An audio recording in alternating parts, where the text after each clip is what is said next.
Accra International Conference Center. There are a lot of MPs that have taken their seat already in the chamber. A lot more are expected to come in. Today, the numbers are expected to be higher than we've seen in the previous emergency sittings of the House. You remember that when the Speaker called for the last emergency meeting, the NPP side of the House, the NPP caucus, failed to show up, leading to the indefinite adjournment of the House. But today, a lot of the NPP MPs have come in their numbers. Their leader, the majority leader for the 8th Parliament, Afenyo Markin, has also taken his seat in the House already. He's in.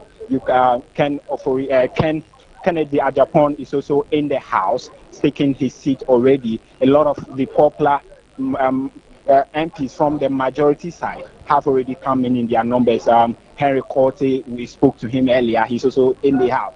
And the sense that we've gotten from these MPs is that they are here to complete the business of the 8th Parliament while they prepare for the 9th Parliament. They are very optimistic, especially from the NPP side, that they will get the businesses that needs to be done before the rising of this House. However, the NDC MPs have raised certain concerns. They have cast doubt over some of the government businesses, especially the free SHS bill, which is on the business statement for today. The NDC MPs believe that this government was not proactive enough. It didn't bring the bill to Parliament early, and that the bill didn't go through the necessary consultation, stakeholder consultation, and in its current form cannot be passed. So they believe that the bill will not much will be done today on the bill.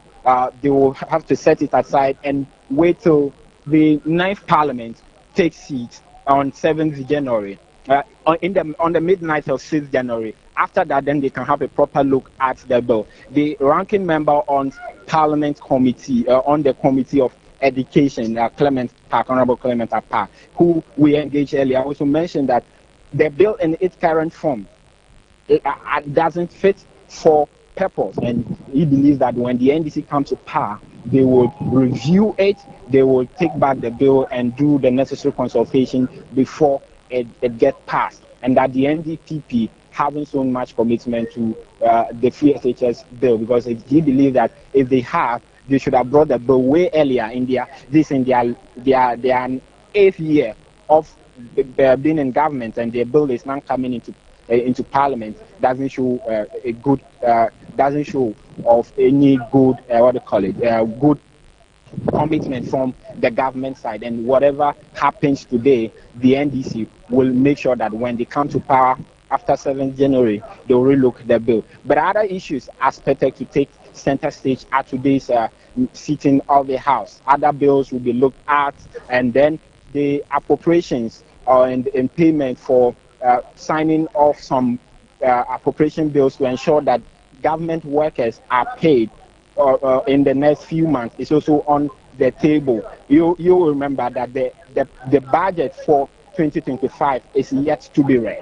So and it is in that 2025 budget that payment of salaries and emoluments and allowances will be passed. But in its form, because the budget hasn't been read, there's a bill in Parliament to ensure that in the next 3 months to come, government can still go ahead and make those salary payments, those commitment to workers and public sector workers, even as they wait for the 2025 bill, budget bill to be brought to the House. So today, that will also be taken care of at today's meeting. The minority have already have said that they will commit to it. The first deputy minority leader, Ahmed, said that that is for them. That is a major thing for them in today's sitting, and that they will ensure that these bills are signed and passed for government to make commitment to salary workers.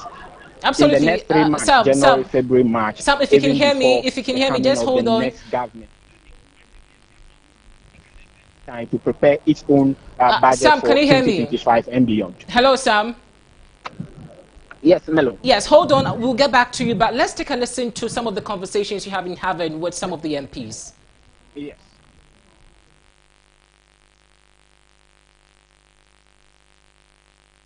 Unfortunately, we seem to be having some technical challenges here. But let me get back to you. Aside from the bills that you have mentioned that Parliament is yet to, proceed today, let me also find out from you, looking at the fact that most of the MPs have lost their seats. Now, I'm talking about the outgoing, should I say, majority caucus. How has the presence of the executives been so far in terms of showing up today in Parliament? Yes, most of the MPs who have lost their seat are still here. Henry Porty, the MP for IRC Center, who lost his seat, is in the House. The MP for Secondary constituency, the Pamesa, is in the House. A lot of the losing MPs have come in their numbers there because they believe that they still have some work to do in this 8th Parliament before it's rising.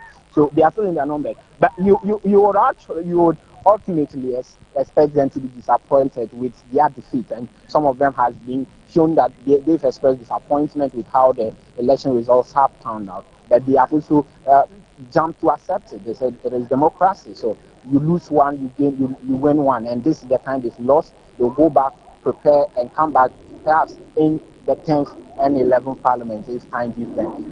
The MP for IRC Central, for instance, says that they don't need to cry over spilled milk. The milk has already been spilled, and what the NPP side need to do is to just move ahead, move forward, and unite, reorganize the base to come back stronger in 2028. Absolutely, Sam. I think we'll get back to you once again. The same point when he addressed the media just a while ago, saying that Sam, there will be a good. Hello, Sam.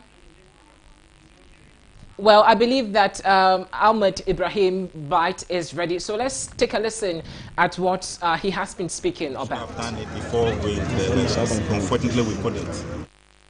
We have the duty to pass the vote on account. We should have done it before with the elections. Unfortunately, we couldn't. But now that we still have some space between today and Friday, we must be able to pass it. So that Ghanaians will be paid their salaries for January, February, and March, and to enable the new government or incoming government to be able to pass, use the 3 months to prepare and come out with a whole budget that will cover his manifesto that was used in the campaigning period, and that is the only thing we want. Are we going to see any changes in the settling arrangement? Yes, I'm now going to enter the sitting arrangement. It depends on when I enter anywhere that I get. Yeah. Already we've seen a number of members from the NPP caucus seated on the majority side. If they sit on one side, we'll sit on the other side. There's no need to litigate about this. Thank you very much. Doing other things while that one is there. We must do it to give hope to the Ghanaian working class that in general they will be assured of their salaries, February they will be assured of their salaries, in March they will be assured. So that was Ahmed Ibrahim over there. But Henry Porty, who unfortunately also lost his seat, was present, and my colleague Samuel Nimebo engaged him. Let's take a listen to what he also spoke about. What they have said, the policies that they made, and all the policies that they are likely to, for that matter, introduce. So it's not at all dead end of the road, but rather I think it's a fair opportunity for our MPs to try their best. Now, how shocking do you find it? No, I don't think that we will have to do some politics because we have all. It's decisive. That's it. You go to an elections, it's like going to state. Also, the former Minister for Roads and Highway, Honorable Kwesi Amoako-Atta, also had something to say. Whatever happened, whatever was the outcome of the election, must be accepted by all. That is not the end of it. For election, you either win or lose. If you win, thank God for it. If you lose, that is not the end of it. As I said, you must calm down, do proper introspection. You must subject the whole election activities into proper context and analyze whatever happened pre-election, the election itself, post-election. Then you come out with a strategy going forward. Elections will take place every 4 years. So granted that God gives all of us life, every 4 years we are going to have it. The most important thing is that we must work together, as a people, as a country, to make sure that peace prevails. Then we all move forward. In terms of introspection, let's go back to my colleague Samuel Nimabo. So Samuel, what is the final expectations in 30 seconds, please? Right. So everything, the House is expected to start sitting very soon.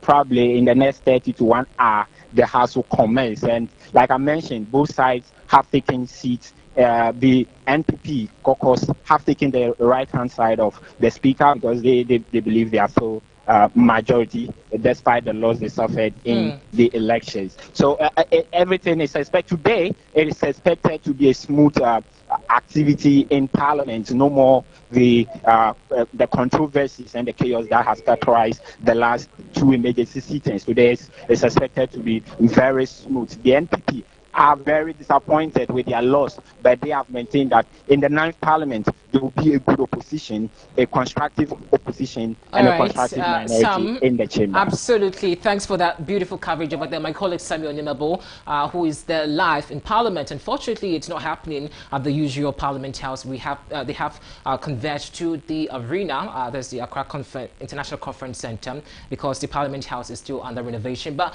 away from that, the former national chairman of the New Patriotic Party, Mr. Peter McMahon, has insisted that the NPP remains committed to ironing out the confusion surrounding the 9th constituency parliamentary seat.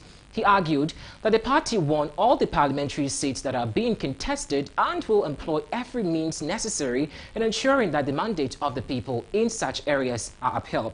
My colleague Andy Opondentry joins us live on phone. And Andy, they had a press conference earlier, even before we came on air. And after that, what's next? Yeah, so Melo, I'm still here currently at the New Patriotic Party headquarters at Asalam Down, where they just finished the press conference addressing the ongoing election situation. And then the main focus for this press conference was basically to address the 9 seats that the NPP believed that they won, but the NDC is trying or forcing their way through to take these seats from them.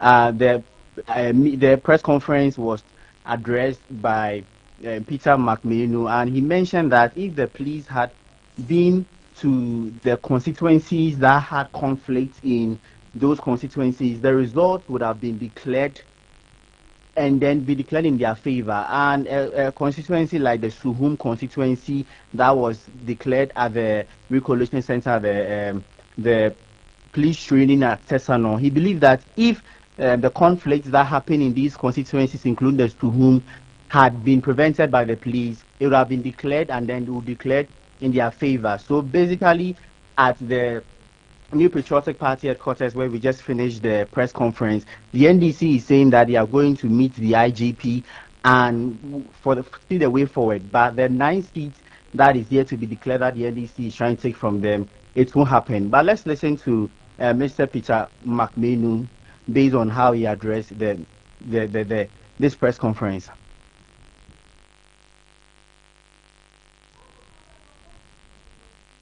Codes of the 2 outstanding stations and votes obtained by the 2 candidates to disrupt the coalition exercise. These tags overpowered the security and ran amok at the coalition center, injuring innocent people in the process. This compelled the Kema Metro EC Director, Mr. Ofosuhimi A. Manasseh, to call for a suspension of the coalition in view of the prevailing chaos and other security concerns.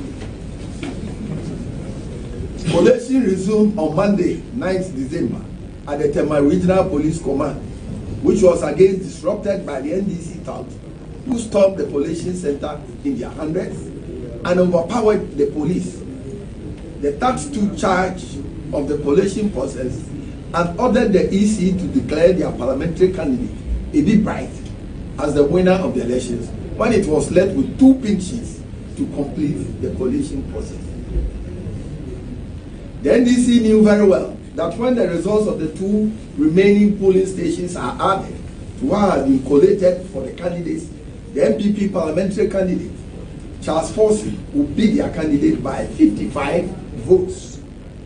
The polling station codes of the 2 outstanding stations and votes obtained by the 2 candidates are code C231309B, MPP 170 votes, NDC 103 votes. The second polling station outstanding is C231707, and here MPP got 279 votes and NDC 173. When the returning officer for the constituency resisted their attempt to compel him to declare the NDC candidate as the winner of the election, the NDC brought in a staff of the Electoral Commission from a different constituency, Tema West, to do the declaration for the Tema Central constituency without the inclusion of the 2 remaining pink sheets. Here too, the Form 1B, 1C, and 1D were all not filled by the officer as required by the law. They used an A4 sheet to fill the statutory form. Show them. You have the video of the A4 sheet. All right. So that is what happened at Tema. Obtained 20,229 votes as against NDC's Baba Sadiq, who polled 18,783 votes, with only 3 polling stations remaining. The records show that even when all the votes in the 3 polling stations, only 3 polling stations remaining. The records show that even when... That was the former national chairman of the New Patriotic Party, Peter McMenu. Andy, let me also find out from you. In his press statement, presser, he made mention also that the NPP have not resorted or is not even thinking of going to court. Walk us through that statement he made. What is that supposed to mean? Exactly. So, Melo, Mr. Peter McMenu addressing the media disclosed that declaration has not been made, has not been done. So there's no need for them to go to court. And then he mentioned that the EC, he mentioned that there have not been the declaration for these constituencies because collation was incomplete, and he called on the EC to immediately resume the collation exercise so that the declaration can be done. But quickly after that, he disclosed to us that at the collation center, the police training school, at a point the police had to halt the collation going on, mainly because the police had to tell the EC that he has no security for them at that point. So he made mention that the EC halted the collation going on last week at the police training school at Tesano, mainly because the police instructed the EC to do so, mainly because the police told the EC that they had no security for them. So yes, he made mention or disclosed that declaration has not been done, so there's no need for them to take the case to court. Specifically, the court issue that we know is pending in this outstanding constituencies is what they are saying, that they will not go to court, right? Exactly. All right. Andy, we thank you so much this afternoon. Once again, our man on the ground is Andy Opon-Dentry, who earlier was there at the NPP headquarters after the presser over there. Interesting times ahead. But we'll be bringing you more updates as to what is expected of this issue. But let's move on away from that. The Ayenswano District Office of the Electoral Commission in Aswebu was set ablaze by unknown individuals, destroying all electoral materials and devices used in the just-ended elections for the Ayenswano constituency. The motive behind the arson remains unclear. However, the incident occurred shortly after a group calling itself the Ayenswano Concerned Youth staged a protest at the EC office expressing dissatisfaction over the declaration of Ida Ajwa Siedu as the Member of Parliament-elect for the constituency. Our Eastern Regional Correspondent, Osai Mafo, is in court and joins us with the update. Osai, what is the latest? Thank you very much. Currently, the accused are here at the Osino District Court. And pertaining to the number of accused persons, currently we have some 15 persons who are standing trial here before his worship Abugi here in the Usino District Court. So hearing was supposed to have started around 10 a.m., but the prosecutors and then that of the accused persons didn't arrive on time. So as we speak, proceedings just began for these accused persons over here. And I mean, let me find out from you, how did this escalation and burning of the office begin? Okay, so this was after the declaration of the presidential and parliamentary results of the Ayinsuano constituency was done. 2 days after the declaration, some members of the National Democratic, alleged to be members of the Democratic Congress, were seen demonstrating, and during the demonstration, this incident happened. So the police, through their investigations, on the very day arrested some 8 persons, and then the following day, the number jumped to 9. But currently, they are 15, and as we are hearing, police investigations are still ongoing, and the numbers are expected to increase. In fact, at court today, we are hearing that there are some who are at large, and the police are still investigating into the matter. So initially, we didn't know the identities of these persons, but are we able to confirm the identities of these people? Okay, so I'm here at the court, and I'm seeing some known faces of the National Democratic Party within the Ayinsuano constituency over here. So some executive members are here. Some of the former constituency chairman is here, and some party supporters are also here. So one will want to believe that they are members of the NDC. And we are yet to identify the motive behind this, you say, right? Yes, please.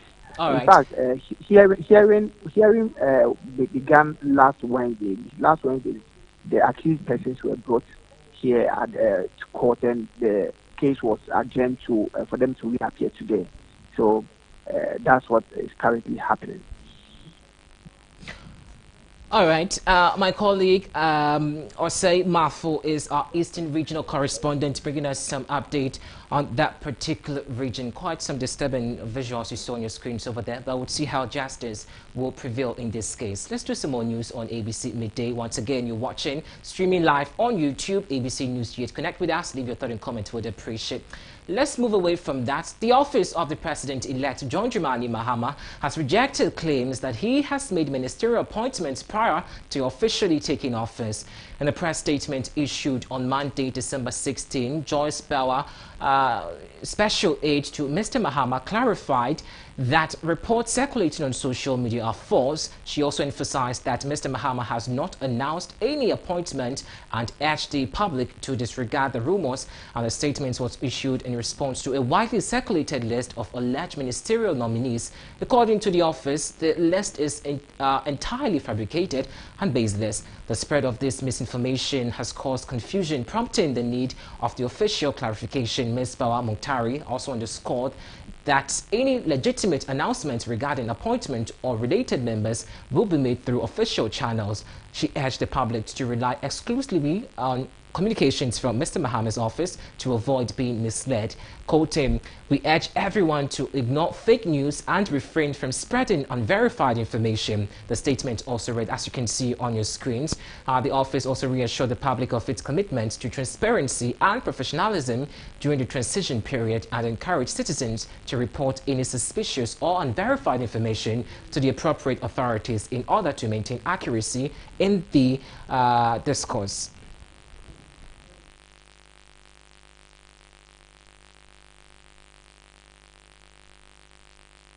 So let me just go through the list that popped up earlier. So it says the list of ministers and presidential staffers. So the first on the list was Chief of Staff. We did have Honorable Julius Debram, Deputy Chief of Staff Dr. Valerie Sawyer, Executive Secretary to the President Lawyer Tony Litha, Communications Director at the Flagstaff House Ni Lante Vanderpoy, Attorney General and Minister of Justice Lawyer Kojoga Adawudu, Finance Minister Dr. Kazel Atuforsin, Minister of Education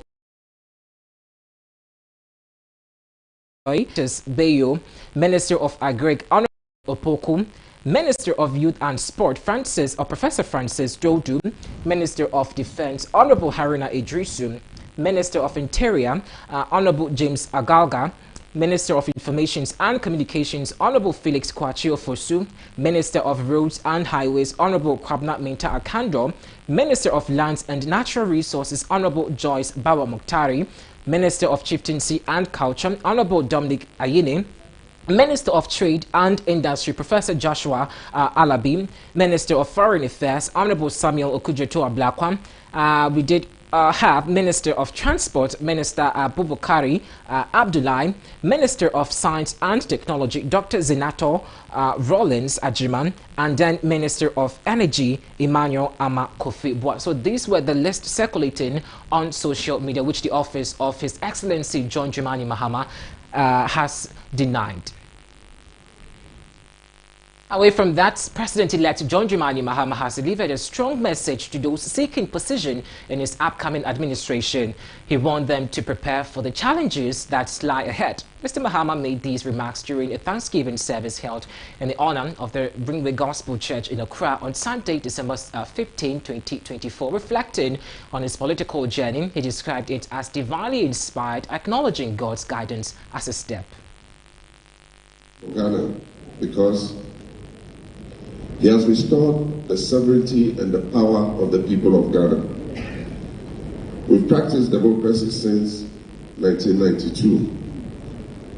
With time, the political elite, and I'll say including myself, all of us who God has given the opportunity to lead this country, we have grown in arrogance and selfishness, and we have believed that the power that we wielded over the people belonged to us, ourselves, and did not recognize that it was God who gave it to us temporarily. So God has made us know that power belongs to the people. It should serve as a lesson to those of us coming into government that the same stick that Techi has been beating with, Ghanaian people are reserving it for Ba. People who are considering themselves for various positions, and I just want to warn them, it's not going to be a walk in the park. If you are not prepared to work and serve the people of Ghana diligently and modestly. We're still focusing on President-elect John Dramani Mahama. He has also recognized the significant economic challenges facing the country and the considerable efforts needed to restore prosperity. During a Thanksgiving service at the Assemblies of God Church in Accra on Sunday, Mr. Mahama emphasized the scale of the task ahead and expressed his commitment to addressing the economic crisis directly. He also stressed the importance of seeking divine guidance and wisdom to successfully navigate the difficulties confronting the union. I cried unto God and brought my supplications to the Almighty, and He responded with bountiful blessings and success. And for that, I give Him thanks. This victory can only be divine. God assured me in my heart, and I knew. He spoke to me and said that He will bless me with success in this election. But I did not know that the blessing was going to be so bountiful and that the victory was going to be so massive and so dramatic that I give Him all the thanks and blessing for what He has done, not only for me, but for the whole of Ghana. He has done good for Ghana because He has restored the sovereignty and the power of the people of Ghana. We've practiced democracy. Well, John Mahama didn't end over there. He has also pledged his unwavering commitment to the free SHS policy, rejecting accusations that his incoming administration plans to abolish it. In an interview with Voice of America, Mahama described claims made by officials of the New Patriotic Party (NPP) during the election campaign as groundless political propaganda intended to mislead voters. He reassured Ghanaians of his dedication to preserving the initiative. Free SHS has come to stay, and it is not going anywhere. Nobody is going to scrap free SHS. What was said was political talk, and it was just political gimmickry. Free SHS is not going anywhere. We're going to maintain the policy.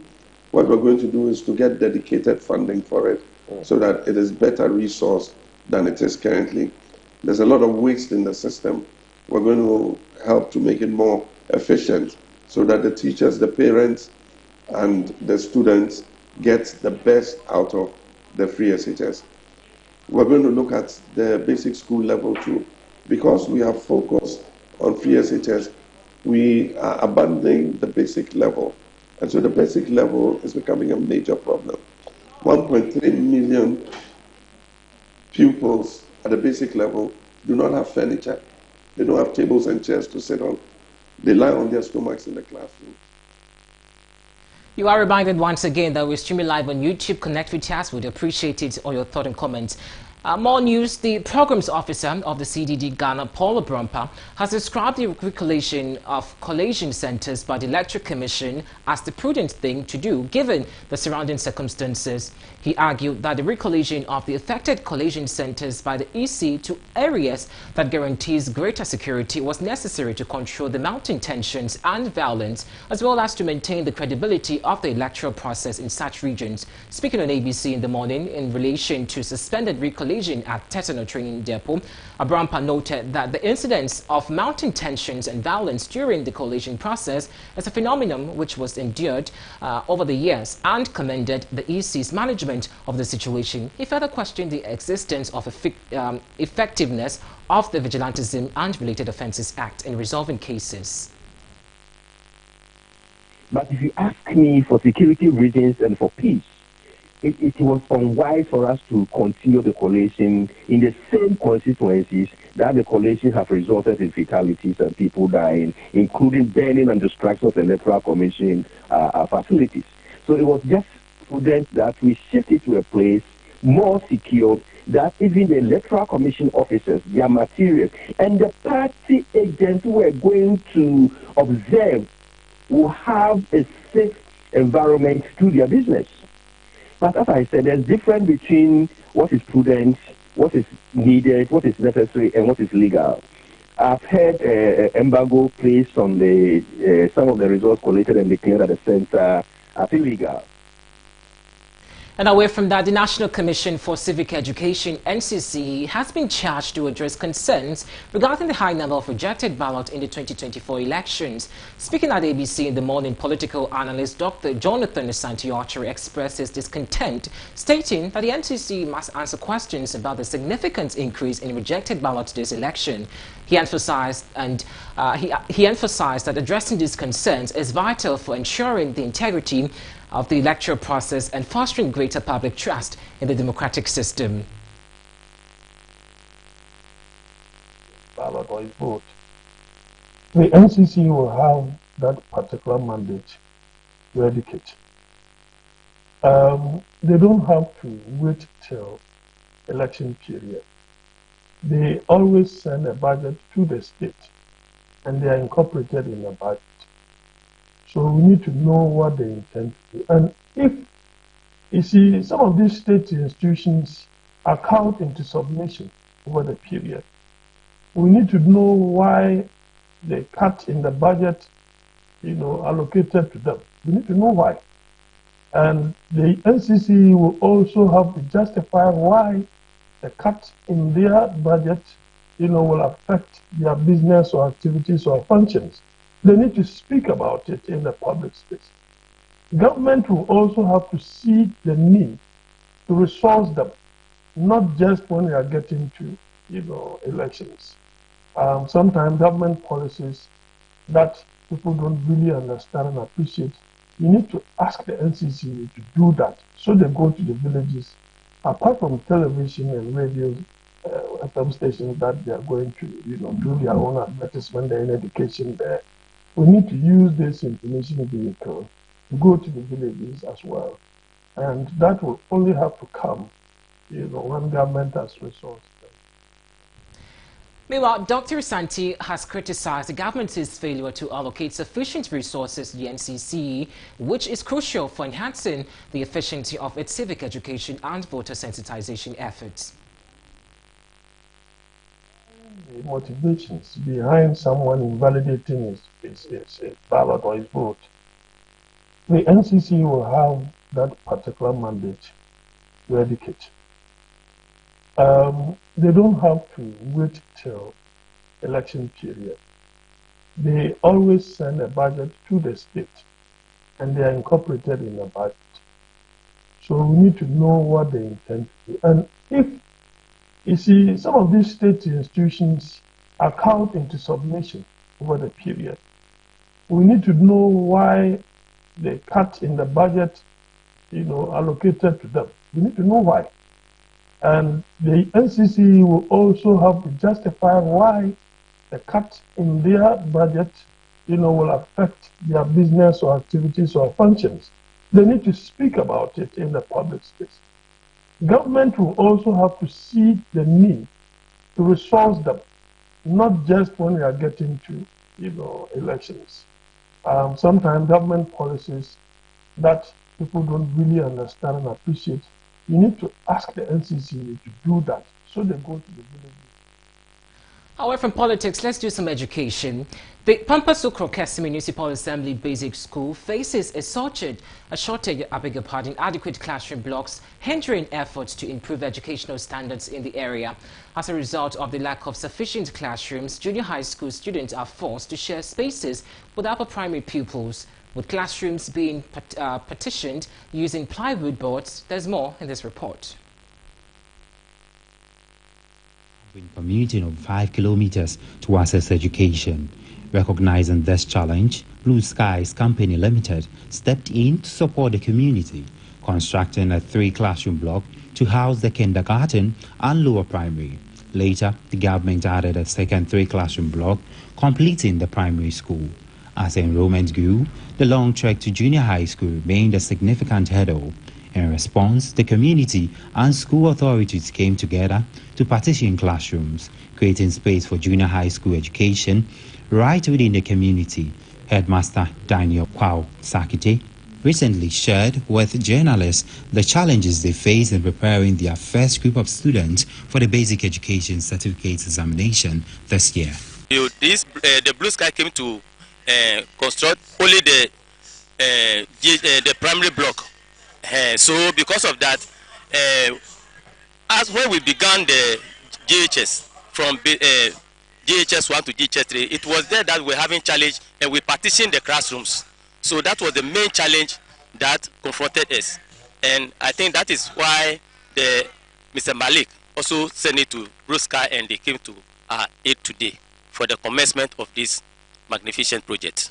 Meanwhile, Blue Skies Company has broken ground on a new junior high school block, which will include an ICT lab and storage facilities for the school. At the same time, the company is committed to innovating the old school block to further improve the learning environment. Foundation manager Alistair Jamate recently spoke to the media about these developments. And so we came here this morning to playgrounds to build a school, to enhance education in this area, to provide an opportunity for the local people to be educated. And the nearest school from here is the Tessin Junction one, which is about 5 kilometers away. And so we started the school actually here, and this is just to complement the existing structure to make sure that they have a complete school where children can start from kindergarten to the junior high school, and then they can follow up with the same. So it's going to comprise of a 3-classroom block, a science lab, an ICT center, a staff common room, a store, and then there will be washroom.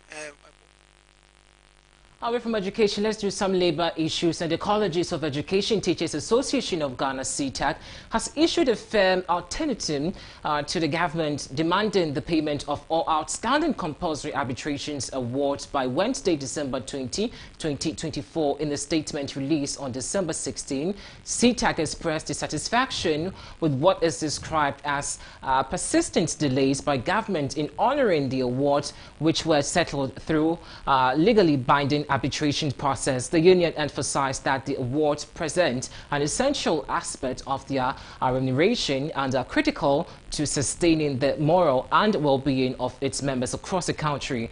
The group further warned that failure to meet the deadline could lead to unspecified actions and compel the government to honor its obligations. Now, while CTAC did not explicitly outline the potential action, it hinted at a firm resolve to protect the right of the welfare of its members. It may also be recalled that on Friday, June 14, 2024, CTAC embarked on a nationwide strike following what it described as government's delay in implementing the National Labour Commission's NLC arbitral award order and negotiated services condition. The strike, which affected all 46 public colleges of education in Ghana, was aimed at pushing the government to meet CTAC's demands, including the payment of 1 month's salary to each member for additional duties performed in 2022 and the application of agreed rate of allowances payable to public universities to the deserving CTAC members. And we have been joined on the phone by Isaiah Dukron. Isaiah, if you can hear me, good afternoon. Good afternoon. So tell us, what are the specified terms of this arbitrations award and what has led to the circumstances of this situation? Yeah, once again, good afternoon to your cherished listeners. But the circumstances that led to this particular warning started since 2022. We started this bargaining, struggle with it 2023, struggle with it, and the National Labour Commission awarded us. We are still struggling with the National Labour Commission implementation.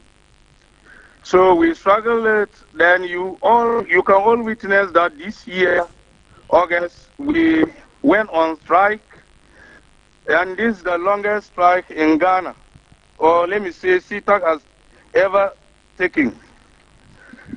So we were assured that they will solve all our problems. That is the GTEC, Ministry of Employment and Labor Relations, Ministry of Finance, and Ministry of Education. They all came together to convince us that they will solve our problem. And then the concern of the general public. Then we call off the strike. When we call off the strike, in fact, they said the matter was to settle in August, and then when August, they said no. They said September we waited, good results was not out. Then we waited on October, no results. Then up to this September, validation has been done and nothing that we are expecting to happen. When you look at it, these things, they are all minor things. And I don't know why the employer is actually trying to look at us. I don't know whether we are not positioned in what the nation needs for Ghana. So how can you always promise, give sweet words, then the results will not be there, they will not implement. And that is the reason why we are sounding this particular strong warning, and we are actually determined to go on this track. If we go on it, honestly, we will not actually call it off. We will continue. We will continue until our demands are met. You know that government has just some few months to, I should say, be dissolved and all of that, and there's a new government that is coming. So how are you going to make sure that your demands are being met? Yeah, one thing is that, and that is why we want to actually raise the issue before the handing over, so that the new government coming will not see the matter as a new thing that we are attacking him. And more to the point too, when you look at it, the government is continuous. So as the government is, actually picking or accepting all assets and liabilities, and this one is also part of the liability. The incoming government has to take it and work with it, solve the problem with good faith. We don't want to hear the new government saying that he cannot do it, that ABCD. We don't want to hear that. We all know that even JSS one child understand that government is a continual process. It's a continuous. So as they are coming to succeed, all benefit that this government is leaving, they are taking it. All liabilities or debt that they are leaving, they will take it. They have to also solve this problem too. Again, you made mention that if government does not meet your deadline as specified in your letter, there will be some actions. What actions are we looking at? The action simple is the strike. You know, we don't have any tool apart from the strike. Well, so aside from the strike, what other means of communications have you meted out so that governments could also listen to your demands? You know, in Ghana here, the only sound or the only tool or the only thing that a government of Ghana can listen to is strike.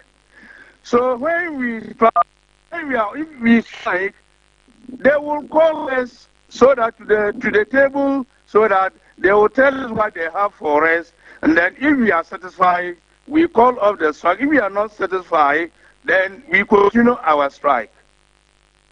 In broader perspective, some have said that this is really going to affect not just your members, but also the other people involved. As you know, CTAG is a union. What are you saying to your members and people involved?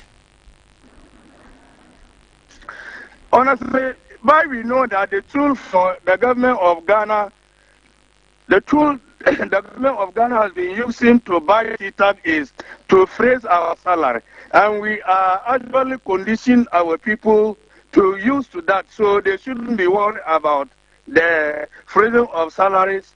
But whatever that is there, I think our members are actually comfortable with the strike, and all people around, I think they are all satisfied that if we go on strike now, they will be in support.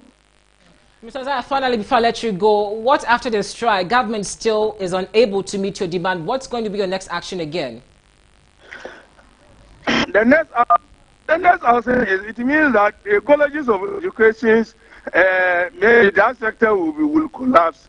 It means that we will not be training teachers again, and that one will imply that it means that they will serve all of us and recruit new teachers. Because if the government is not able to, meet our demand, we will continue with our strike. So if we continue, then the academic calendar will be crashing all the time. And that one will not be a good name for the institution. The next government would have to bear your anger, right? Mr. Zaya, what? I'm asking, does it mean that the next government would have to bear the anger? Oh, that one, whatever that is happening is going to happen. The next government has to take it. Thank you so much for engaging us this afternoon. Unfortunately, this all time would allow. We have been speaking with Isaiah Dokroy on the back of the CTAG strike that is saying that if government does not heed to the expected demands, they will hit the street and protest. Well, that's all for that. We'll be back with some business news. Do stay.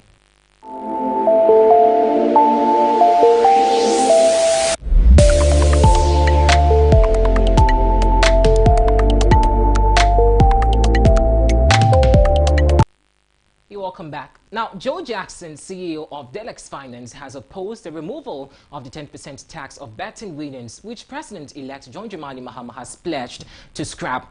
In an interview on ABC in the morning, Jackson argued that rather than eliminating the tax, the government should reconsider increasing it. He suggested a 20% tax instead of the existing 10% to help curb the growing betting addiction among the youth in the country. Irritant for the youth of this country, yes. I, very personally, detest betting. And I think betting is a way of diverting the little income the youth have into different pockets. I have absolutely no problem with taxing bet winnings and even taxing it the more. In this sense, I'm one of the people who says that I don't see really why you should take off the betting tax, because betting is an addiction that is destroying the youth of the country. So anything that will make it even less.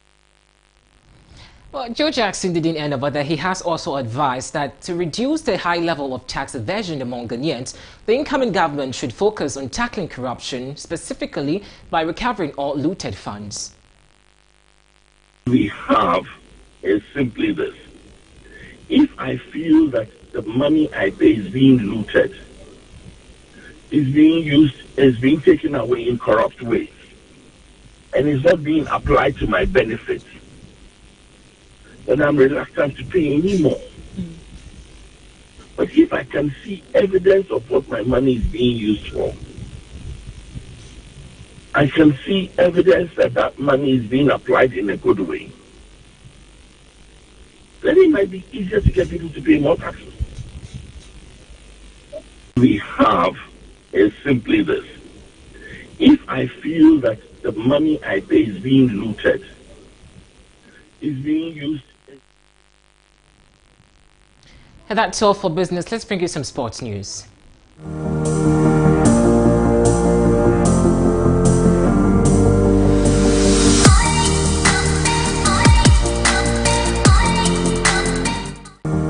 And in sports, match day 13 of the Ghana Premier League saw Hearts of Lions beat FC Summerters 1-0 with Nana Frimpong's early goal. The win sends Lions to the top of the table, while Summerters is now 9 points behind the leaders. Basake Holy Stars secured a dominant 3-0 win over Young Apostles, and goals from Prince Opoku, Isaiah Yakubu and Prince Trinibua lifted Holy Stars to mid-table, while Young Apostles sit 13th.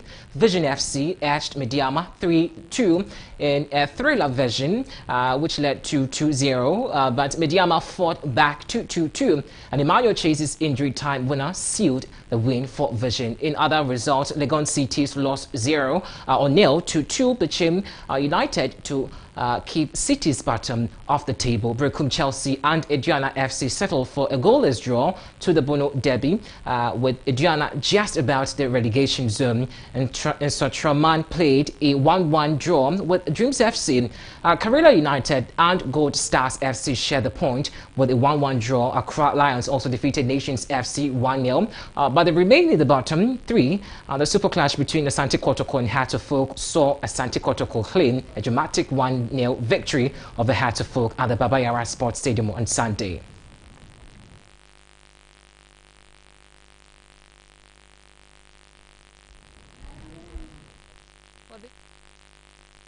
That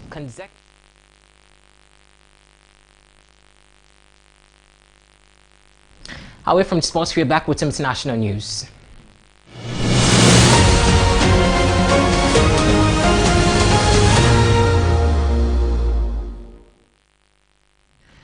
A powerful cyclone Chido has wreaked havoc on the French island as Mayotte, flattering settlements and leaving hundreds feared dead.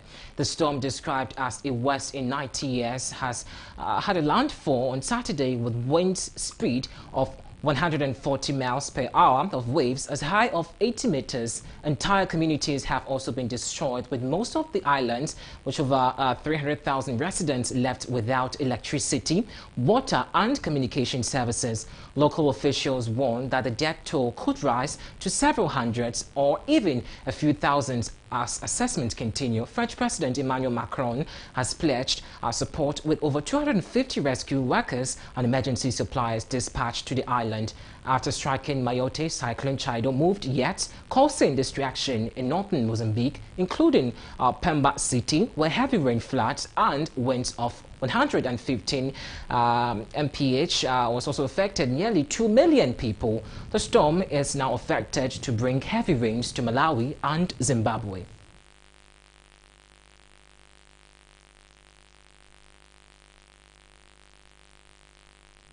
We are back with some entertainment news to stay.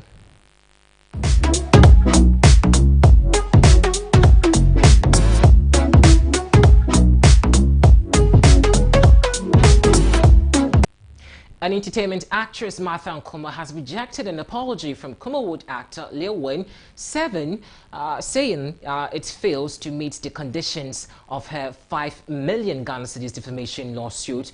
Now, the defamation suit filed on February 14, 2024 relates to allegedly defamatory comments Lil Wayne made in a viral video. Akuma is seeking 5 million Ghana cedis in damages and a formal apology and retraction with the same level of publicity as original comments. Now, during a 3-hour closed-door court hearing on Friday, December 13, 2024, discussions were held to explore a settlement. However, Akuma's legal team maintained that any resolution must include a full retraction and apology to address the damage caused to her reputation. The court adjourned the case to February 25, 2025 to give both parties time to finalize settlement terms, with a revised public apology from the Wayne seen as a possible outcome.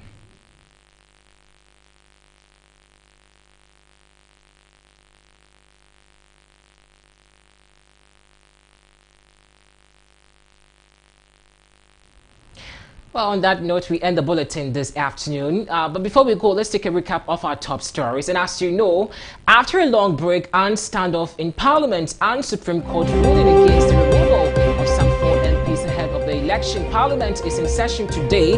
We earlier crossed over. My colleague Samuel Nimabo is on standby, and be sure for comprehensive coverage later in our bulletin. Also, the New Patriotic Party is alarmed with concerns in the halt of recoalition and all contentions brouhaha after the December 7 polls. Earlier, they held a press conference on that. Also, the Colleges of Education Teachers Association of Ghana, CTAC, hints a strike this week.